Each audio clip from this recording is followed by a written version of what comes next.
The Thing on Outer Shoal by P. Schuyler Miller. Originally published in the September 1947 issue of Astounding Science Fiction magazine, republished in 2 issues of an Italian magazine called Urania, first in August 1963, then in June 1991, then in 1999 Urania released an anthology which included it. Other anthology appearances include The Other Side of the Moon, edited by August Derleth in 1949, Famous Monster Tales in 1967, The Monster Book of Monsters in 1988, and Cruise 13, Classic Tales of the Macabre and Fantastic in 1997. Read by Darrell T. Smith II for my channel, Quasar Spectra. The Thing on Outer Shoal. The first shock must have come about 9:30. It was in between the parts of that Sunday night concert Martha always listens to during the talking, and I was up on a chair, the way I always am at that time, winding the clock. I felt the chair sort of twist under me, and then the clock jumped off the mantel right into my face, and the two of us came down together with a bang. I must have laid there stunned for a minute before Martha got to me, and I remember the feeling was like being up on a masthead in a high sea. It was like the whole earth was being sucked out from in under me and then poured back, slow, like mud running into the hole where your foot has been. She had me by the arm, and I was getting my feet under me again when the second shock hit, and both of us went down in a heap. That was the bad one that smashed things all up and down the coast. We had the least of it, and we were high enough to miss the wave that came after it. It was different from the first one, grating and hard, like a ship driving on the rocks. The house jarred until the dishes flew off the shelves in the china closet, and Martha's pots and pans came clattering down in a mess on the kitchen floor. The cat came flying through the room like it had fits and went scatting up the garret stairs, and then there was one last drop that nearly had my stomach out of me, and it was over. I've been in quakes before, in Chile, and one time in Japan when I wasn't much more than a shaver, and I had a sort of notion there was more to come. I tried to put up the window, but the twisting the house had made it stick, so I opened the front door and went out, with Martha right after me. The fog was in. For 2 to 3 days it had been standing offshore, and now it was in. It was likely to stay. You couldn't see your hand on the end of your arm. But I knew that up on the point, the way we are, we'd be above anything that was apt to come. We heard it, and then right away we smelled it. Rank. Full of the rotten muck it had raked up off the bottom of the sea, where things had been dying and settling into the mud for thousands and thousands of years. It sounded like the wind roaring, far away but coming closer, and the smell was enough to make a man gag. I could hear the buoy over Wilbur's Shoal clanging like mad, and I knew from the sound that it was adrift. Then the wave hit shore, and I swear the whole point shook. The spray from it showered over us where we stood by the door, and then it struck again, not so hard, and that was the last, except for the smell. We had that with us for a time. We went back inside because, like I told Martha then, if any more was to come, it wouldn't matter where we were, and a solid stone house like ours is a pretty safe place to be in, come wind or high water. There's not many like it in the entire state of Maine. I knew the first news would come over the Coast Guard station, so I turned the radio to where they are on the dial, and sure enough, they were at it already. It didn't make nice hearing. Aside from the earthquake, which was as bad as we've ever had in these parts, the wave had done a pile of damage all up and down the coast. Down through Massachusetts, the bug beaches had been swept clean, but it was after the main season, and there wasn't many killed compared to what there might have been. After a little, they began to fit things together. The first quake had been pretty well out to sea, maybe 20 to 30 miles, and north of us, but the second one, the big one, was right off Phillipsport and close inshore. I've fished that bottom all my life, and I figured I could place it pretty close. There's a deep place, never sounded to my way of knowing, between Dorner's Bank and Outer Shoal, and the way it sounded, that was where it was. The fog was in, and it stayed for 3 days. Fog don't bother me any, or Martha neither, so we went down to town next morning, but there wasn't any news we hadn't heard on the radio. The Coast Guard plane was waiting for the fog to clear before it went up, and they were getting ready to make new soundings in case the bottom had changed. Up in Alaska, there's places where whole mountains have come up out of the sea overnight and then dropped back again. The smell was everywhere.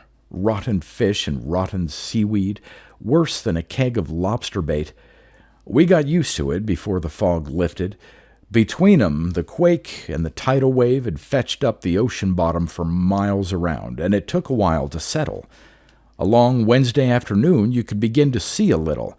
The sea off our point was milky and kind of phosphorescent after sundown.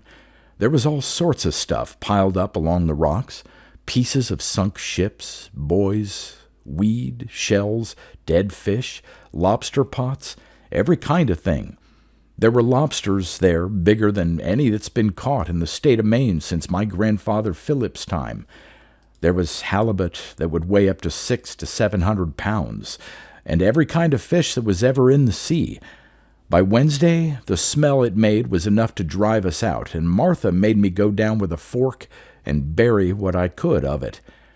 Wednesday night was clear as a bell, with the moon out full, and I heard the Coast Guard plane up a couple of times. Thursday morning, I was up and out with the sun. There wasn't much to see. Clear out to the horizon, the sea was chalky with the stuff that had been riled up off the bottom, and there were little black spots of drift that wouldn't likely come in for days. I got out my grandfather Waters' glass and went up on the roof, but it didn't do much good.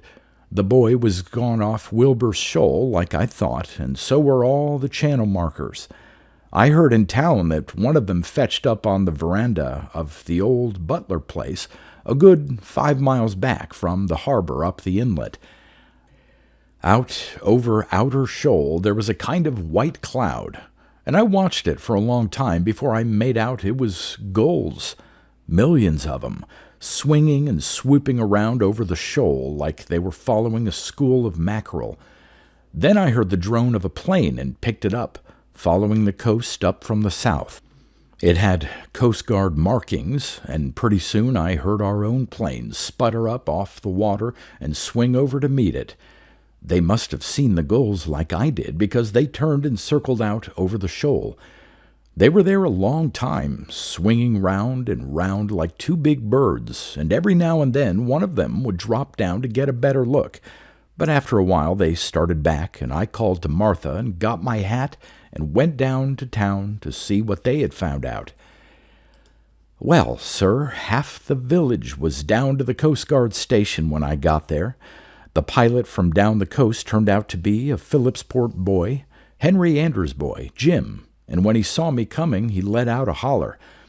There was 4 to 5 people standing around the planes arguing, all of 'em men I'd been to sea with in my young days, and they were scratching their heads like chickens after corn. Fred Hibbard hailed me first. "By gaggle," he shouted, "come down here. These boys has a puzzle none of us can answer. Tell him, Jim." Jim grinned at me. He'd put on flesh since he'd joined up with the Coast Guard. "Hi there, Captain Waters," he said. "Maybe you can tell me more than these old salt horses here. They claim what we saw on our outer shoal isn't possible." Tom Buck is our regular pilot here. "You were on the roof when I swung over," he put in. "Likely you saw the gulls over the shoal. We figured maybe a ship had gone aground and broken up, so we went out there, but it's no ship. We don't know what it is." Old Colonel Phillips may be 90, and he's my own father's uncle, but he's the cussedest old fool in Phillipsport. He creaks like a rusty gate when he talks, and his store teeth don't fit him any better than you'd expect of a mail-order set. But he's never satisfied until he's had his say. "Blasted young lubbers," he piped up. "Smart Alex. 'Tain't no mystery to me, or no need for one. I remember twice in my life there's been a whale grounded on that shoal, and you look in the town records, and you'll find plenty more. That wave to fetch in anything afloat." "How do you feel about that?" I asked them. Jim Anders scratched his head. He has tow hair like his father's folks. These were Swedes, wrecked here and settled back in my father's time. First-class seamen, every one of them. "Well," he admitted, "I suppose it could be, but if it is, it's the strangest whale I ever saw." "We couldn't see much," Tom Buck explained. "The gulls have settled on it like flies on a lobster pot, and we couldn't drive 'em off. But it's big. Big as any whale I ever laid eyes on, and it's funny shaped. And it's white." "What did I tell you?" Colonel Phillips was just about prancing. "It's a white whale. Seen 'em many a time." "Belugas don't grow that big, Colonel," Buck told him, "and the shape's wrong." "Fish! Ever hear about Moby Dick? Ever hear about Killer Ned? There's white whales same as any animal, and most always they're big and mean. How is it now? Pretty ripe, ain't it? Any salvage to it?" "We couldn't see," Jim told him. "It's no place to set down a plane with all the drift afloat around the shoal. That quake brought up every derelict this side of the Azores. We've got days of work ahead, locating them, but if you old seahorses can stand the stench, you might be able to pick up a little tobacco money out there. Whale oil's high." I could tell then it wasn't only the old men who liked the sea, and I could tell it wasn't going by the board. We may be over 60, some of us, but there are a few left who have shipped on whalers, and I know what to do and how to do it. When I went up to the store, Henry Anders and Fred Hibbard and Welsh Peters and one or two others were with me, and we found a couple, 3 more in Clem Potter's back room. Likewise, I saw that the younger men were drifting into Tony Spillani's garage across the street. It was going to be a race for it, and I could feel my blood getting up at the thought. Likely the young fellers would try to hold off till night and then slip away. We couldn't pull out right in front of them because they'd beat us whole down. But we had to get there first. Then we all of us thought of the Colonel. He knew it, too. He sat back there in Clem's old armchair with a satisfied smirk under his whiskers, waiting for us to ask him. But he couldn't wait long. "Remembered me, ain't you?" he demanded. "Remembered I got 3 whale boats off the old Minnie P in my boathouse this minute, with engines in 'em and all the gear complete. Remembered I got casks and irons and everything you need, over the other side of the point where there can't nobody tell what you're up to. Want 'em, don't you? Well, owner's third." The old skinflint had us, and it didn't matter much to any of us. It wasn't the oil we were after. It was wondering about the thing that had washed up on Outer Shoal, beating the young bucks at a game they figured we were too old for, having the kind of adventure that we all had thought was over and done with. It disappointed him a little when we took him up so quick. He just snorted and handed over the keys to the boathouse. Then an idea tickled him, and he let out a cackle like a guinea hen. He poked Clem in the ribs with his cane. "I'll fix those young squirts for you," he vowed. "I know the way they're figuring. That man at the old livery stable has him a big new launch, and that's the boat they'll use. That and maybe Peters and Crandall's. You give me 5 pounds of sugar. No, by Jake, make it 10 pounds, and I'll go down sun myself a mile on the wharf while you're getting up a blackberrying party over to my place. And don't tell the women." The old sculpin. There wasn't one of us would have thought of sugar in their gasoline. The younger men were still in the garage with their heads together when we came out of the store. We split up. The colonel, with his sugar sacks in his coat pockets, headed for the wharf, and the rest of us scattering to meet along after dinner at the colonel's boathouse. That would give us the afternoon. He was a ship-shape old devil.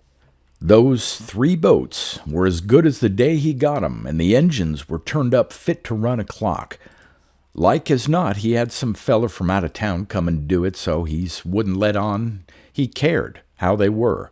There wasn't a speck of rust on his whaling irons, and his rope was new, brand new, but with the stiffness worked out of it. It was good gear, all of it.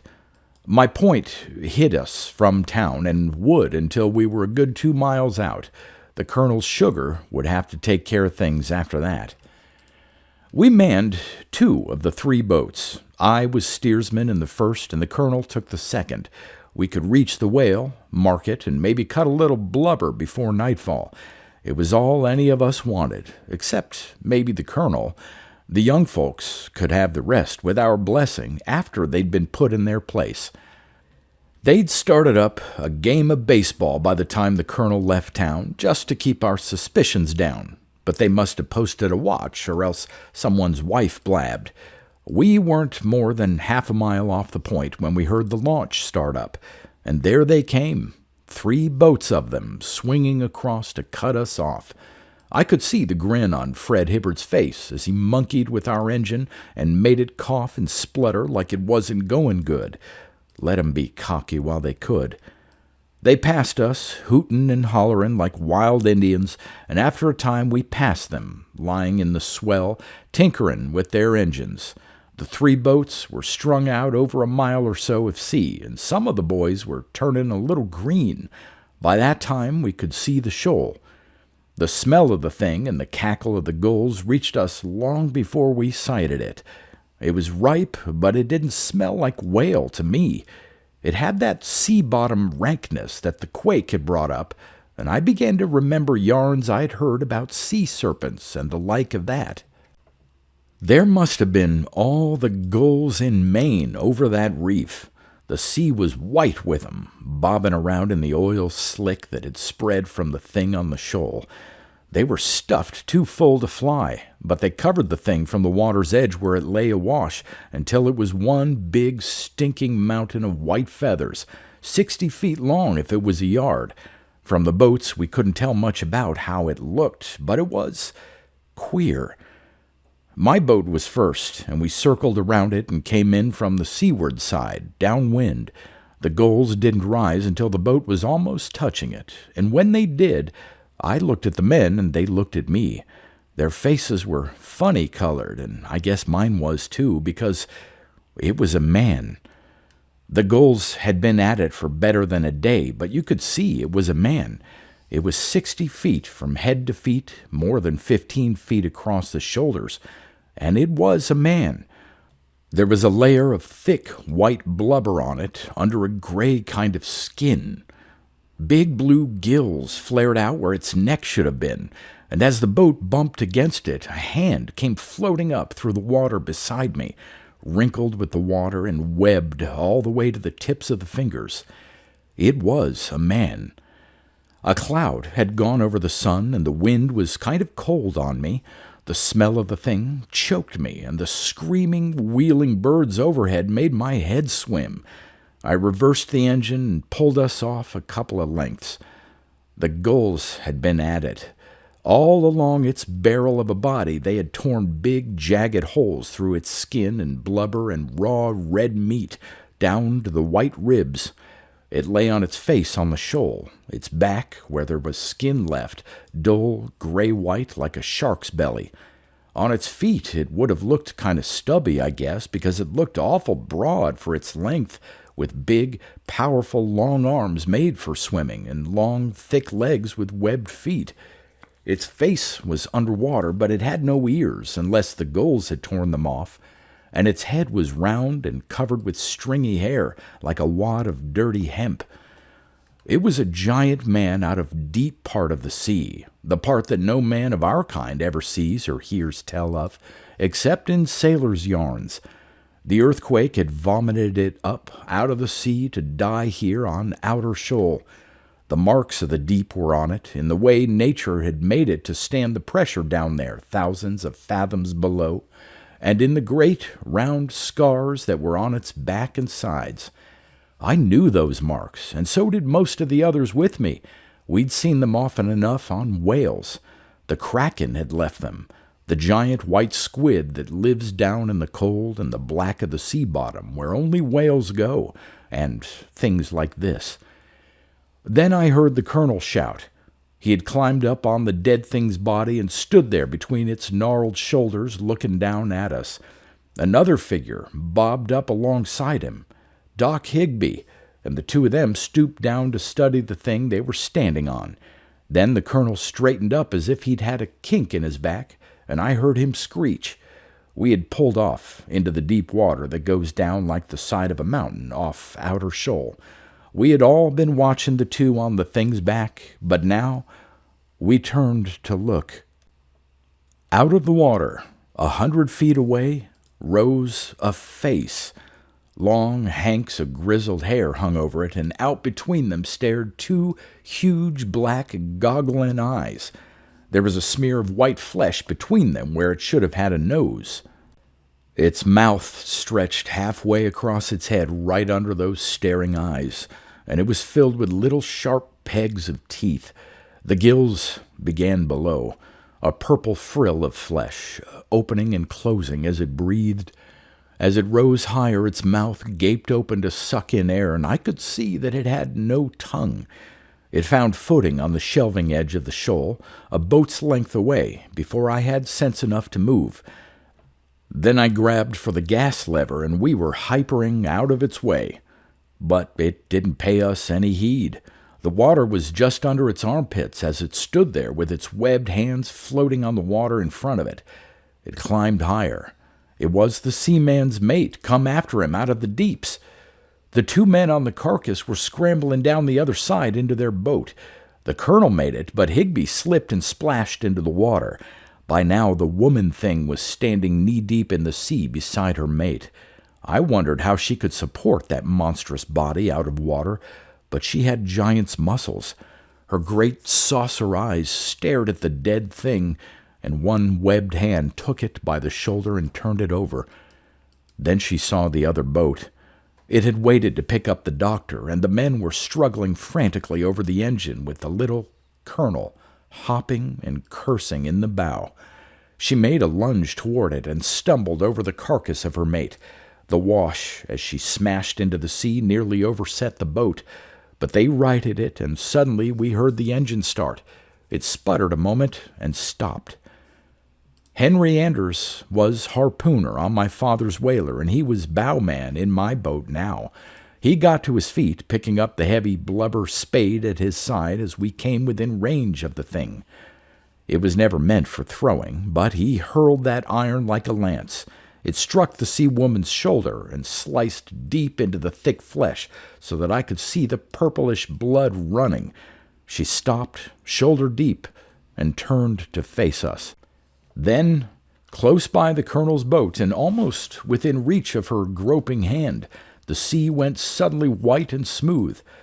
A great, twisting tentacle went snaking out over the surface of the water and touched its thwart.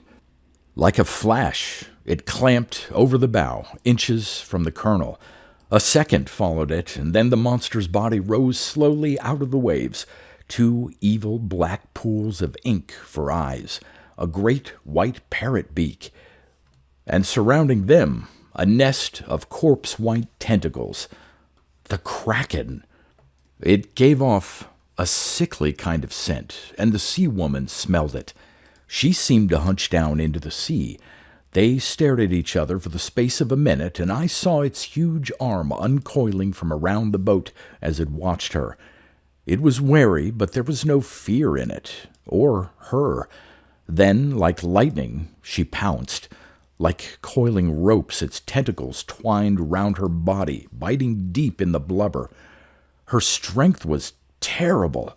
Her webbed fingers dug into the kraken's rubbery flesh. The muscles swelled along her arms and across her naked back. and she tore the monster's body in her hands as if she was tearing rags. But it had its grip, its tentacles sucking and ripping at her leathery skin. One arm was bound fast to her body, and the tip of one tentacle was prying at her heaving gills. Her legs were spread, her back bent, the muscles under her coat of blubber stood up in long, low ridges across her back as she set her fingers in the great squid's flesh and tore it loose. Those webbed fingers closed over its staring eyes and gaping back and squeezed, and the flailing tentacles went limp. She stood there, thigh-deep in the bloody sea, staring at the dead thing in her hands. She dropped it, and her bulbous eyes swung slowly from one boat to the other. Suddenly she lunged forward, and the water closed over her head. Then panic struck us. We may have made 10 boat lengths before she reached us. Out of the sea, at my elbow, the curve of her enormous shoulder rose against the boat. Her groping hand closed over the bow and pulled it under, hurling us over the side into the sea. As I came up, struggling for breath, I could hear the wood splinter in her fist. She dropped it and looked around her for us. I hadn't heard the plane till then. We were too close for Jim Anders to use his gun, but he zoomed up past her face, and she flinched back and batted at him like a kitten at a string. Her head swung around on her shoulders to watch him, and as he dived again, she began to flounder away toward the shoal and the body of her dead mate. That gave him an idea. The rap of his machine gun sounded over the whine of the diving plane. Every Coast Guard plane had been armed since that trouble off Nantucket. Gouts of flesh spurted where the bullet struck the dead thing's pulpy form. The sea woman was swimming frantically away from us. She found her footing again and pulled herself erect, her arms stretched up at the attacking plane, and Jim Anders dived for the 3rd time and shot her down. There was enough life left in her even then to carry her back into the deep out of which she came. Sometimes it seems that I can see her, swimming painfully down into the blackness and the cold and the quiet, until the last of her life flows out of her, and she sinks down into the everlasting darkness where she was born. It was too bad it had to happen like it did. We came out of it all right. Not even the colonel had more than a week's lay-up with his blood pressure. Of course, we had to take a tongue-lashing from the women folks, but we figured on that anyway. The boys in the launches were scared stiff. They'd seen the whole thing, but they couldn't raise a finger to help. The colonel had done a bang-up job on that gasoline. We don't talk about it much in Phillipsport. Everyone in town knows about it, and it's no secret, but we don't like to talk about it much. It wasn't the kind of thing that sets well with a man. It happened, though. No mistake about that. I have the proof. The pictures Tom Buck made before they bombed the thing to bits and let the sea have it again didn't come out.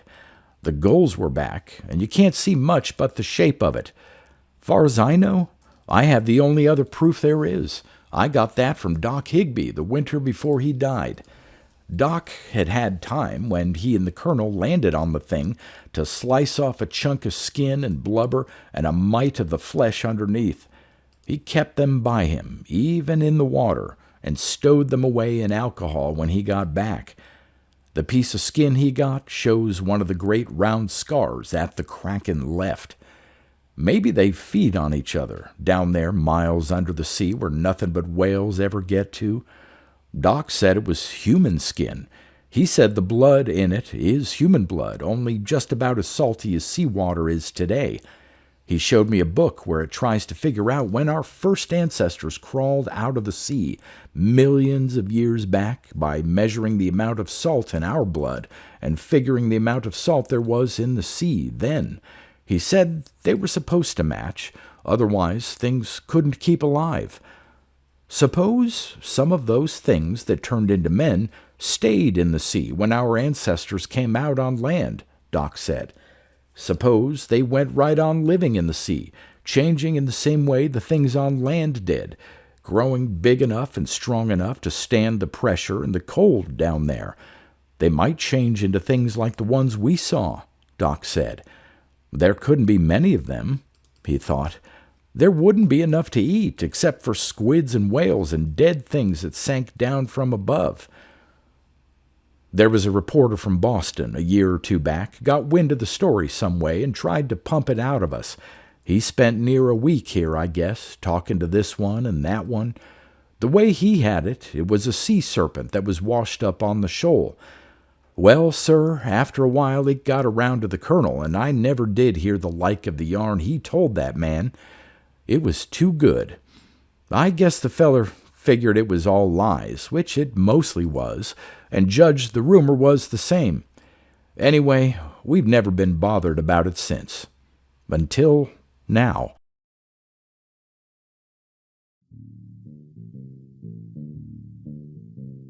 You've been listening to pre-1990s speculative fiction readings with a highlight on science fiction by Darrell T. Smith II.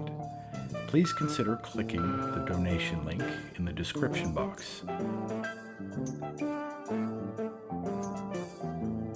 Thank you so much for your time and your imagination.